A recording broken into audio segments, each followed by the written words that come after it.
on fait une énième grève, comme nous disent les politiques. C'est simplement parce que l'élément déclencheur, c'est le fret. C'est l'annonce du démantèlement du fret au 1er janvier 2025. Donc au final, l'aspect période de Noël, c'est pas nous qui le décidons, hein, c'est la Commission européenne, c'est pas la CGT. C'est l'annonce de la privatisation du fret, c'est l'annonce de l'ouverture à la concurrence, ça on le connaissait aussi, mais ça vient se rajouter. Et puis ça vient s'ajouter aussi à tous les petits soucis qu'on a. On a tendance toujours à dire que la SNCF râle, on est en grève, la CGT. Mais c'est pour le bien public, c'est pour le bien commun. Quand on parle du démantèlement du fret, c'est écologique, ça sert à l'aménagement du territoire, ça peut développer le Calaisis. Enfin, on n'est pas sur des petites guerres qui intéressent notre petite personne. Effectivement, il y a nos négociations salariales, bien sûr, mais c'est la vie d'une entreprise comme toutes les autres. Et c'est quoi le fret ? Alors le fret, c'est le transport de marchandises en fait ferroviaire. Cette casse du fret, elle date depuis quasiment 20 ans en vérité. Moi, les premiers trains fret, les premiers trains ouverts au privé, je les ai connus, j'étais jeune cheminot, ça datait de 2003-2004 si je dis pas de bêtises, peut-être un petit peu plus, mais ça date d'il y a 20 ans. Ça fait des années et des années que la SNCF ou l'État met des milliards d'euros dans cette entreprise, dans le fret SNCF, mais pas pour investir, pas pour le développer, pour le casser. En fait, ils ont mis des nombres de réorganisations pour supprimer du personnel, pour supprimer des gares de fret, pour démanteler cette entreprise plutôt que de le développer. Le fret ferroviaire, c'est quelque chose qui devrait nous amener de l'aménagement du territoire. C'est un moyen simple et écologique de transporter de la marchandise plutôt que des camions sur les autoroutes. Et plutôt que de faire ça, la SNCF a décidé d'ouvrir au privé. Avec l'État, bien sûr, main dans la main. Là, ils vont diviser du coup en deux entités différentes. Tu as Exafret et Technis. Technis et Exafret, oui. C'est en dessous. Et du coup, je crois qu'il y a une perte d'emploi. Ils annoncent 500 emplois, mais ils annoncent aussi des objectifs. Alors, j'ai pas les objectifs en tête, mais ils annoncent de la productivité. Enfin, le truc, c'est de privatiser vraiment l'entreprise. C'est leur but ultime. Mais l'élément déclencheur, en fait, de tout ça, c'est aussi 2018. 2018, la loi de pacte ferroviaire qu'on a combattu aussi pendant longtemps. On nous expliquait, encore une fois, comme aujourd'hui, c'est les mêmes vieilles ficelles, c'est de nous dire, mais en fait, les cheminots, ils se battent pour leur salaire, aujourd'hui, on nous dit. Et à l'époque, on nous disait, mais les cheminots se battent pour leur statut. Et en vérité, dedans, il y avait déjà la différenciation et l'ouverture de l'entreprise en plusieurs SA. Et la SA Fret, c'était ça. Nous, on disait, en mettant l'entreprise Fret SNCF en société anonyme, c'était la privatiser et l'ouvrir à la privatisation et au démantèlement. C'est ce qui se passe là maintenant, 6 ans après. Donc là, maintenant, c'est un objectif de rentabilité, il ne faut pas se cacher. Ce qui est embêtant là-dedans, ce qui est rageant, c'est que le premier concurrent de la SNCF, c'est la SNCF. La première filiale qui concurrence la SNCF, c'est une filiale SNCF. Donc c'est une horreur, c'est juste une gabegie. On joue sur l'écologie, on joue avec l'argent de l'État, juste pour se faire du pognon. C'est dans l'imaginaire commun, on se dit la concurrence, c'est que entre structures privées. La SNCF, c'est public. Oui. Oui et non. Oui et non, en fait, ça ne l'est plus vraiment. Maintenant, c'est différentes sociétés anonymes, comme j'ai dit, et c'est un groupe surtout. C'est un groupe qui a créé des multiples filiales dans tous les pays, et surtout en France, et qui se concurrence à la fois en ferroviaire, mais aussi en routier. Et il fait que ça. En fait, dès qu'il y a un marché à prendre, il va mettre une filiale plutôt que l'entreprise historique. Mais comme on l'a vu d'ailleurs ailleurs, chez Orange, France Télécom, dans toutes les entreprises publiques qui ont fonctionné à un moment donné, c'est ce qu'on a fait, c'est qu'on a réduit les moyens de l'entreprise mère et on a créé des filiales pour venir la concurrencer. C'est pas du détournement d'argent public, mais on a détourné cet argent public, les services publics, vers une captation au privé. Et c'est maintenant le privé qui gère tout ça, avec toutes les aberrations qu'on peut connaître, quoi. Sous-traitance, perte de conditions de travail, détérioration de la qualité, parfois le prix qui augmente aussi, ou alors quand il baisse, c'est aussi une détérioration de la qualité, parce qu'un prix bas, c'est pas forcément une garantie d'avoir une qualité de service non plus énorme, donc tout va avec, enfin, on le voit bien, quoi. Quand tu parles des filiales, c'est en train d'arriver chez SNCF Voyageurs. Et on parle aussi de plus en plus de polyvalence des métiers. C'est le serpent de mer de la SNCF. On a le fameux le poste de relation voyageur, relation client-voyageur. C'est un rêve de la SNCF depuis des années, c'est-à-dire de prendre les agents du guichet, de l'escale et les contrôleurs et en faire un seul métier. C'est-à-dire que l'agent, il pourrait vendre des guichets, renseigner les agents sur le quai, ensuite prendre le train et contrôler à l'intérieur. Nous, on estime que c'est 3 métiers bien différents, bien distincts, et avec leurs spécificités bien différentes. Mais c'est le même thème, ça revient toujours. On enlève les moyens, on dit que ça ne fonctionne pas, et comme ça ne fonctionne pas, on va faire autre chose et on va encore supprimer du personnel. Et c'est toujours le triptyque. On enlève les moyens, ça se détériore, et comme ça se détériore et que l'usager est mécontent, on va réorganiser derrière. C'est toujours le même schéma. Et c'est toujours comme ça. Et pour le TER, ça sera la même chose que pour le fret. On va tout doucement vers une augmentation du marché privé au lieu du service public. Le démantèlement de fret de SNCF, localement, ça donne quoi à l'échelle régionale ou canadienne? Les plus impactés, ça sera Grande-Synthe, parce qu'on a une gare à Grande-Synthe, on a un dépôt où les trains d'Arcelor, les carrières du Boulonnais, tous ces trains-là risquent de partir au privé. On a du côté de Lille, Somain, on a le dépôt de Méricourt aussi. Enfin, dans la région, il y a plein de sites impactés avec des centaines de cheminots, quoi. C'est pas rien. Et ces gens-là, demain, on leur dit, vous allez basculer au privé. On ne sait pas dans quelles conditions pour l'instant. On espère que ça se fera du mieux possible. En tout cas, on le combat pour l'instant. Mais il va y avoir de la perte au feu, il ne faut pas se leurrer. Enfin, de la productivité, généralement, ça se fait sur le dos des emplois et pas autre chose, de toute façon. Je reviens vite fait là, sur l'ouverture à concurrence du coup du dépôt d'Amiens qui commence, c'est passé à concurrence le 15 décembre, c'est ça. 15 décembre à minuit. Qu'en est-il des conditions de travail du coup c'est encore très flou. On est à moins d'un mois quand même du transfert. On a des grandes lignes. On sait à peu près comment va être organisée la SVEA. La SVEA, c'est la nouvelle organisation. Et ça sera une filiale de la SNCF. Le directeur de la SVEA, c'est mon ancien directeur du matériel de la SNCF. On sait que ça sera des anciens cheminots qui ont été transférés obligatoirement dans cette entreprise. Ça sera les mêmes trains qui ont été transférés dans cette entreprise sur le même réseau. Avec le même tarif, bien sûr, parce que c'est un tarif réglementé du conseil régional. Donc je ne sais pas comment on va faire plus d'argent là-dedans. Mais ça sera sur le dos des cheminots, voire de la qualité du service, c'est pas possible autrement, on peut pas faire autre chose. Et alors comment ça va se passer? On a des grandes lignes, mais quand on creuse un peu et qu'on pose des questions, on n'a pas de réponse en fait. Je prends l'exemple d'un train qui part de Calais-Ville, qui va sur Amiens, mais qui est encore sous giron SNCF, on va dire, d'une PMR, d'une personne à mobilité réduite. Elle doit s'arrêter en gare d'Amiens ou un petit peu avant, dans une petite gare avant Amiens, qui est repris dans cette SVEA, dans cette entreprise filiale. On ne sait pas si demain elle sera accueillie pour descendre du train avec tous les accessoires qui vont bien pour la faire descendre. Quand on pose la question, notamment en CSE, puisque je suis élu CSE, l'entreprise nous dit mais ça ne sera pas à nous, ça sera à l'entreprise SVEA. Oui, ok, mais ça sera un train SNCF, donc nous on a un droit de regard? Non. Ça ne sera plus sur notre périmètre. Donc on saura faire partir une personne en PMR de Calais, on ne saura pas si elle descendra. Donc je pense qu'on l'aidera, la personne qui sera sur le quai, le cheminot qui sera sur le quai, il va pas... Voilà. Mais s'il n'est pas averti, s'il n'est pas présent, s'il y a du boulot à ce moment-là, cette personne-là pourrait rester dans le train et finir terminus à Amiens sans pouvoir descendre. Ça serait scandaleux. Et ça, on n'a pas encore les réponses.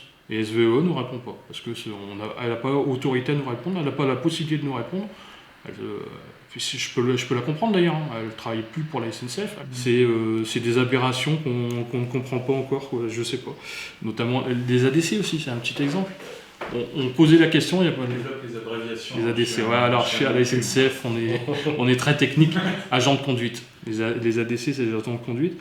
Pour les faire entrer au dépôt à Amiens, la nouvelle entreprise, la SVEA, s'était mis dans la tête qu'un agent de conduite descendait du train, faisait ses aiguilles pour rentrer dans le dépôt. Un agent de conduite, il est en civil, quoi. Il va descendre dans les voies, dans la graisse, dans l'huile, machin, pour aller faire ses aiguilles, pour faire sa rentrée dans l'atelier. Non, mais on avait des équipes mouvements, on a des équipes mouvements dans les ateliers qui permettent de faire ça. Non, là, on avait décidé justement de faire des économies, d'enlever ces équipes-là, et puis c'est l'agent de conduite qui descend, qui va faire son schéma, enfin son cursus jusque l'atelier. Non, mais c'est pas possible. C'est un service public, normalement il n'y a pas de commission des usagers, des utilisateurs des trains, comme de l'éducation nationale de la santé. C'est que tout se dégrade et il n'y a personne qui met un garde-fou là-dedans en disant ça c'est pas possible, on ne donne pas nos impôts pour ça, quoi. Bien sûr, en fait les garde-fous ils existent. mais il ne fonctionne pas. Les garde-fous, ça pourrait être le conseil régional, qui lui donne l'argent. Il donne des millions d'euros tous les ans par des conventions, et il est quand même le garant de l'État, parce que c'est lui, dans le millefeuille, comme on dit, administratif, c'est lui qui donne l'argent, c'est lui qui est délégataire, enfin qui est autorité organisatrice. Le conseil régional doit normalement dire, moi j'ai payé, je veux savoir ce qui se passe avec mon argent, et je veux que ça serve pour un véritable service public. Sauf que le conseil régional est de droite. Alors peu importe les étiquettes politiques, moi je m'en fous, mais dans leur idéologie, le service public doit disparaître et ça doit être au profit du privé. Donc pour eux, il est logique que ces entreprises comme la SNCF, mais comme d'autres, soient captées par du profit, par les entreprises privées. Le service public pour eux n'existe plus en soi comme on l'a connu, donc ils donnent de l'argent et débrouillez-vous. Si vous faites des bénéfices records, c'est très bien. Moi je demande juste que le train arrive à cette date-ci, à cette heure-ci, sur tel lieu, point barre. Donc il ne regarde rien, voire même parfois il est complice. Sur le dossier des guichets, je pense qu'ils ont travaillé main dans la main pour supprimer des postes, parce que chacun se renvoie la balle et on a beau les concerter des deux côtés, on a bizarrement les mêmes réponses et les mêmes façons de répondre, donc on n'est pas bête. Voilà, on a de l'idéologie en face de nous, on a aussi des politiques d'opposition qui font leur taf aussi, hein, qui râlent, mais qui ne sont pas en majorité et qui ne sont pas en position de pouvoir prétendre à quoi que ce soit. C'est dommage. La région, c'est une des dernières régions avec un contrôleur sur chaque train. Ouais. Qu'en est-il de l'arrivée de la concurrence du coup? Alors ça c'est vrai dans la région, ça l'est moins du côté d'Amiens, parce que sur Amiens il y avait quand même beaucoup dans la région d'Amiens il y avait beaucoup de trains à Jean-Seul. Et pour l'instant ils n'ont pas l'air de vouloir y revenir. Après, il ne faut pas se leurrer. Je pense qu'à vouloir faire de l'argent, des économies, l'agent seul, j'en discutais d'ailleurs avec certains collègues, quand on met en exergue que l'agent malade, dans l'urgence, on ne peut pas le remplacer, tu devrais, toi, conducteur, pouvoir partir comme ça, plutôt que de laisser des usagers sur le quai, prends le train, puis vas-y. Oui, sauf qu'une fois que tu l'as fait une fois, tu l'as fait deux fois, tu l'as fait trois fois. Puis après, l'exemple même du contrôleur qui est malade, en fait, si tu as mal géré son organisation, sa commande, si tu n'as pas un effectif qui va bien, tu n'as pas d'agent réserve sur le côté, mais effectivement, à chaque fois qu'il sera malade, tu partiras seul.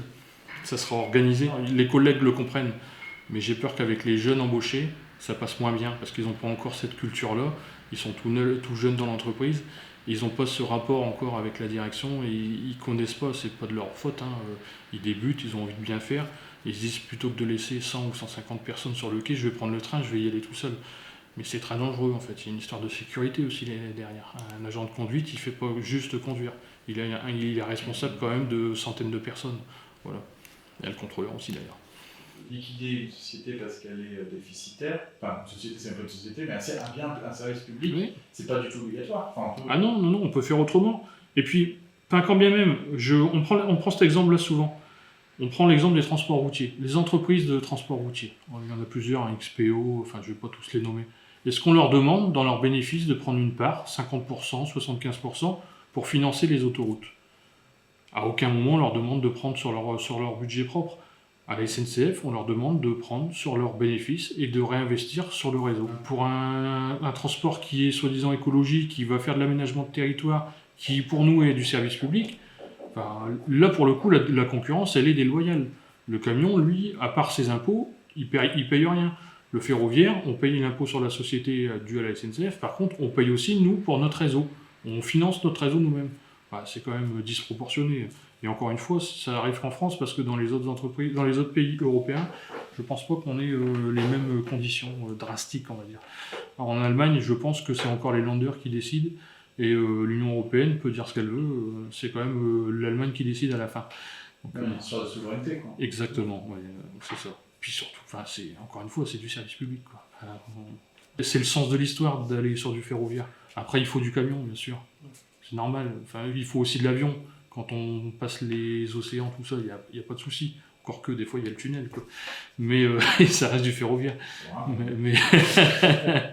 Mais bon, ça reste le sens de l'histoire. Écologiquement parlant, c'est normal, quoi. Sans être anti-privé. Hein. Les boîtes privées, il y en a qui tournent bien, il y en a qui sont respectueuses, il n'y a pas de souci. Mais sur du transport de voyageurs ou de marchandises, l'exemple de l'Angleterre, ça a été faire de l'argent. Le but d'une boîte privée, c'est faire de l'argent. Faire de l'argent sur du transport ferroviaire quand on transporte des voyageurs ou de la marchandise, ça marche pas. On fait pas beaucoup d'argent. Et qu'est-ce qu'on fait par contre? On baisse la qualité, on baisse la sécurité, on baisse les conditions de travail. Et souvent, on en arrive à des drames. En Angleterre, il y a eu beaucoup de drames et maintenant, ils reviennent. Et la qualité de service, elle est détériorée. Le prix du billet, il est impossible. Enfin, pour prendre le train en Angleterre, c'est quand même... faut avoir du fric quand même. Et les drames qu'il y a eu, les déraillements, les accidents, il y en a eu des dizaines quand même. Et puis mortels, quoi, généralement. Donc, ils reviennent en arrière, ils renationalisent. Mais encore une fois, qu'est-ce qu'ils vont faire derrière? Je pense, parce que ça reste quand même des libéraux qui sont à la tête du pays, c'est qu'ils vont renationaliser, ils vont remettre de l'argent public pour remettre en service tout ce réseau, et ils reprivatiseront derrière pour que les entreprises privées puissent refaire de l'argent. Et c'est un cercle toujours comme ça. C'est l'histoire des autoroutes. En France, ça a été ça. C'était national, on a tout remis à zéro, les autoroutes étaient toutes propres, toutes belles. On a vendu au privé, qui fait maintenant fortune avec ça. Et puis quand ça ira plus, on reprendra la main, on remettra en route, et puis on privatisera. C'est un cercle... C'est idéologique en fait. Leur idéologie, c'est que le service public n'existe plus, il doit passer dans les mains du privé. Et le privé, il fait pas d'aménagement de territoire, le privé. Hein. Il va là où c'est rentable. Si on parlait de l'aspect environnemental, de la pertinence du fret ferroviaire, et là, dans votre lutte, hier le 21 novembre, vous avez des associations, des partis politiques plutôt qui prennent un peu cette lutte-là aussi à cœur ou... Alors, chose nouvelle, c'est la FNOT, la Fédération des usagers du train, qui d'habitude est plutôt contre nous, faut le dire, même si on n'est pas des opposants historiques, mais souvent elle s'oppose à nos revendications. Qui est d'accord avec nous. L'histoire du moratoire, l'histoire de se poser la question du devenir du train, de qu'est-ce qu'on doit y mettre et comment on doit l'utiliser. Pour le coup, elle est plutôt d'accord. L'histoire du moratoire sur le fret, elle est d'accord avec nous. Puis après, des partis politiques historiques qui défendent l'écologie, les partis de gauche, hein, généralement, souvent ça, et tous ceux qui sont à droite, voire à l'extrême droite, bon. À part des beaux discours chez certains, généralement on n'est pas aidé, quoi. Au contraire. Dans le Nord-Pas-de-Calais, il va y avoir un appel d'offres, une mise en concurrence. Oui. Pour 2028, donc on a l'exemple d'Amiens qui va devenir une filiale SNCF.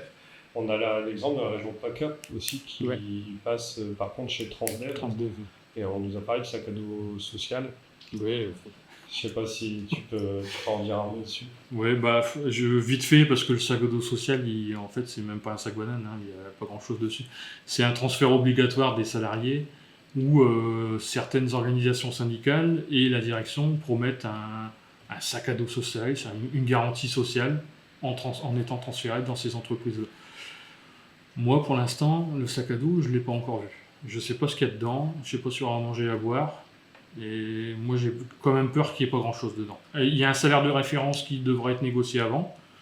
Pour l'instant, à Amiens, on ne sait même pas s'il est finalisé. On sait qu'il a été en discussion, on ne sait même pas s'il a été finalisé. Et à la fin, au bout des 15 mois dans cette entreprise, il y a des négociations. Donc les négociations en entreprise seront primordiales par rapport au fameux sac à dos social. Donc on ne sait même pas en vérité à quelle sauce on va être mangé. Donc ça peut rassurer a priori les salariés qui seront transférés obligatoirement, mais à terme on ne sait pas du tout. Le statut, on l'a tellement appauvri qu'il est quand même réduit au strict minimum. On est en train de perdre notre caisse de prévoyance qui est en train de partir à petit feu parce qu'on n'y met plus les ressources. Donc au final, on n'a plus grand-chose dedans, même si on a encore quelque chose de conséquent, mais par rapport à ce qu'il y avait il y a quelques années, c'est quand même plus grand-chose. Notre garantie de l'emploi, en fait, si tu es transféré obligatoirement et que tu refuses, tu es licencié. Si tu n'es pas dans les 50% de transfert obligatoire, si tu es à moins de 50%, on peut t'obliger quand même à partir. Si tu refuses une fois, on te propose une offre. Si tu refuses l'offre, tu es quand même licencié. Donc à la fin, ton statut, ta garantie de l'emploi, elle se disperse, hein, il n'y a plus rien à la fin. Donc le sac à dos social, franchement, Même le sac banane, je pense que c'est encore un peu gros. Mais bon, on va dans l'inconnu quand même. C'est vraiment de l'inconnu. Et c'est comme ça que les salariés le voient. Hein. C'est une grande inconnue. Hein. D'ailleurs, je crois que c'est comme ça aussi que c'est ressenti au niveau des embauches. En fait, la SNCF a beaucoup de mal à embaucher aussi. Oui, alors il y a de l'embauche. L'entreprise a du mal à embaucher. Et en plus, dans les embauches, il y a aussi beaucoup de départs. Il y a des gens qui ne restent pas dans l'entreprise. Parce qu'entre ce qu'on leur vend le jour de l'embauche et ce qui est réellement acté, il y a parfois un delta. Donc on leur promet monts et merveilles, un sac à dos social, une garantie, un déroulement de carrière, une augmentation de salaire, et puis à la fin, au bout des 6 premiers mois, on s'aperçoit que c'est pas forcément le cas et que ça va être très compliqué. Donc il y a des gens qui ne restent pas et qui partent ailleurs. Quoi. Donc, il y a beaucoup de trains par moment qui sont supprimés à cause de matériel. Et on parle du flux tendu, etc. Je ne sais pas si tu peux en dire un mot dessus. Oui, alors sur le matériel, c'est un peu à l'image de tout ce qui se passe ailleurs. En fait, il y a quelques années, on avait encore des rames qu'on appelle dites rames réserve. C'est-à-dire on avait encore un stock de rames, si on peut l'appeler vulgairement comme ça. C'est-à-dire quand on avait une panne, nous, dans les ateliers de maintenance, parce que moi j'en fais partie, je suis à la maintenance, on avait des rames qui pouvaient permettre, en cas d'urgence, de prendre le relais. Avec l'histoire d'économie, de productivité, ces rames réserves, elles ont quasiment disparu. Je dis quasiment parce qu'il en reste encore quelques-unes, mais pas assez au vu du nombre. C'est-à-dire que quand on a un problème sur un train, parce que c'est de la maintenance, parfois on est amené à faire de la maintenance préventive, donc on sait où on va, et de la maintenance curative, on part sur du dépannage, et puis on trouve une panne, 2 pannes, et c'est des pannes qui parfois mettent plusieurs heures à être réparées, donc avec le manque de pièces parfois, le manque d'effectifs, ou le manque d'infrastructures, ça arrive. La vie d'un atelier en fait, comme sur une voiture. Le train ne peut pas partir à l'heure qui était escomptée. On n'a plus forcément le nombre de rames disponibles pour les faire sortir. Ou alors elles partent en retard. Et après, si c'est 1 heure de retard, le train est supprimé, ça ne sert plus forcément à grand chose. Mais ça, on l'a déjà dénoncé maintes et maintes fois. Déjà, quand ils ont enlevé ce type de rame réserve, on l'a dénoncé, mais c'est une histoire d'économie. Des rames qui dorment en atelier, c'est de l'argent qui dort, donc on ne peut pas, il faut que ça roule. Leur histoire de métro régional, c'est ça, il faut que ça roule tout le temps. Mais un métro, c'est pas un train. Un train, c'est autre chose, ça roule, c'est compliqué à faire rouler, donc c'est tout un maillage, c'est de la dentelle, comme dirait notre directeur, mais de la dentelle, ça se fait pas comme ça, c'est pas si facile. Donc voilà, c'est juste ça. Mais c'est toujours une histoire d'argent à la fin. C'est toujours une histoire d'argent. On se bat pour des effectifs en atelier, ce qu'on a en face, c'est un budget. C'est pas une organisation, c'est pas un nombre de trains, c'est pas un nombre d'opérations de maintenance, c'est un budget. C'est toujours une histoire d'économie. Pour revenir sur la raison de la grève, il y avait 3 motifs. Donc il y avait la flotte SNCF, la filiation ITER, la RCT, machin. Et il y avait une troisième qui était en gros une vraie politique d'entretien du réseau. En fait, c'est ce que j'expliquais tout à l'heure. L'État se désengage de tout. Et à la SNCF, par exemple, elle se désengage du réseau. Elle ne met plus l'argent, ou quand elle le met, en fait, c'est sur les deniers propres de l'entreprise.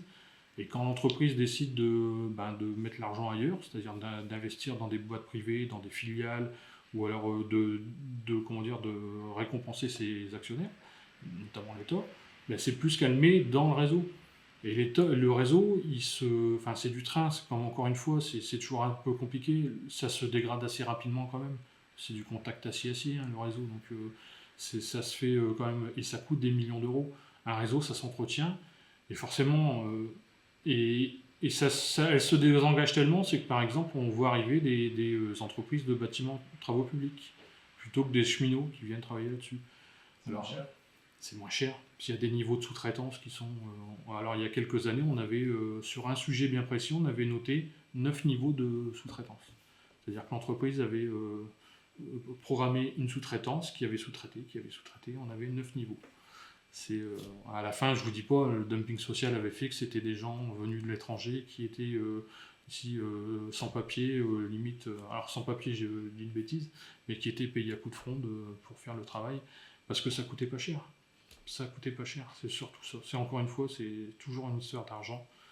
Et le réseau, oui, effectivement, si on l'entretient pas, si on s'en désengage, c'est comme pour la maintenance des trains. On court droit à la catastrophe à un moment donné. On n'y est pas encore, mais on va y arriver. Hein. L'image de l'Angleterre, il faut la prendre comme un exemple concret de ce qui risque d'arriver en France si on ne fait pas les efforts. Pour l'instant, on y va tout droit. J'espère qu'on n'y arrivera pas jusqu'au bout, parce que ça voudra dire qu'on aura des morts un jour ou l'autre. Par exemple, du Calais-Boulogne, là où ça s'est effondré au niveau des talus, pareil. C'est à force de ne pas entretenir, ou alors de se dire, parce qu'il y a aussi cette politique-là dans l'entreprise, de se dire, à tout compte fait, on entretient tellement bien qu'on n'a jamais de problème. On va détendre le pas d'entretien. Et ça se fait aussi avec le train. Donc au lieu de passer tous les semaines, on va venir tous les 2 semaines. Il ne se passe rien, on va venir tous les 3 semaines. On va venir tous les mois. Puis un jour, on vient tous les 6 mois. Mais à un moment donné, ça casse. Enfin, c'est logique. Il faut savoir où mettre le curseur. Alors moi, je préfère à la limite faire peut-être toutes les semaines en se disant que ça coûte peut-être un peu cher, mais au moins on est en sécurité, que de faire tous les mois et peut-être un jour avoir un accident. Enfin, j'espère que nos dirigeants pensent comme ça. On est cheminot, effectivement, on tient à notre entreprise, on tient à notre salaire, on tient à notre statut, on tient aussi à l'aménagement du territoire, au service public. C'est ce qui nous importe le plus. Parce que quand on se défend les guichets, c'est ça. Quand on défend le fret SNCF, c'est ça.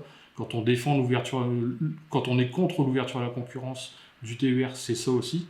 Il faut juste que les gens le comprennent. Et je pense que la majorité le comprend.